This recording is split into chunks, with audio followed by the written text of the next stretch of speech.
Hello, it's Saturday, May 9th. I'm Dr. Adam London, Director of the Kent County Health Department, here for today's COVID-19 update. Across the state of Michigan, it's reported there are 46,326 cases of diagnosed COVID-19. That's an increase of 680 over the previous day, and 4,393 deaths, an increase of 50 over the previous day's number. Here in Kent County, as of this morning, it's reported to me that there are 2,215 diagnosed cases of COVID-19. That's an increase of 80 over the previous day's number, and we're holding at 41 deaths for the third straight day. Some of you had a question about the young lady who died of COVID-19 and why that didn't increase our number to 42 deaths. Well, actually, she was the 41st death. Sometimes it takes a little while for the details of the case get to us, and we feel like we can start to share that information about the individual. Getting a question, a lot of questions actually recently from people who had a fever, had a cough in January, February, early March, think that maybe it was COVID-19 and perhaps that means they're now immune to it. And does that mean that they can then go out into the community, re-engage, and do so without fear of getting infected with COVID-19?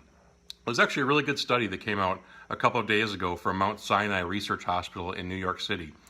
And in this study, the researchers looked at 624 people who had been tested positive for COVID-19. And so these were individuals that were certainly infected with that coronavirus. 99.5% of them, all but 3 persons, tested positive for the antibodies. And this was the highly reliable antibody testing done in a research laboratory under the most highly scrutinized and rigorous of standards.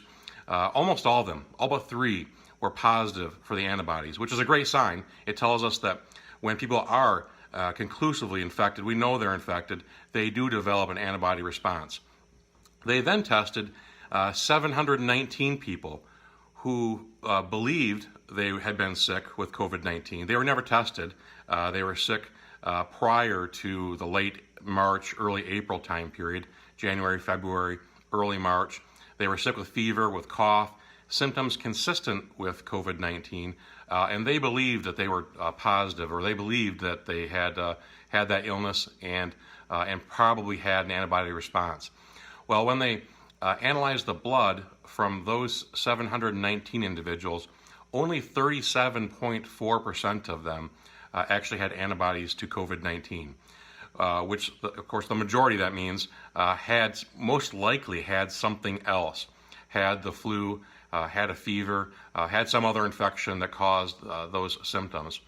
And keep in mind, this was in New York City. And New York City has been ground zero for the worst of the COVID-19 epidemic here in the U.S.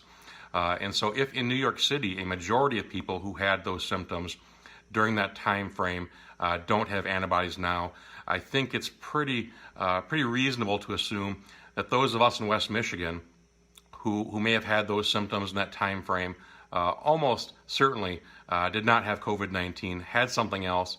And therefore, please don't think that if you had those symptoms, that you now are immune to COVID-19. Unless you were tested positive, you really don't have any strong reason to believe that you had COVID-19. It was probably influenza, which is far more common than COVID-19. So please don't assume that you're immune.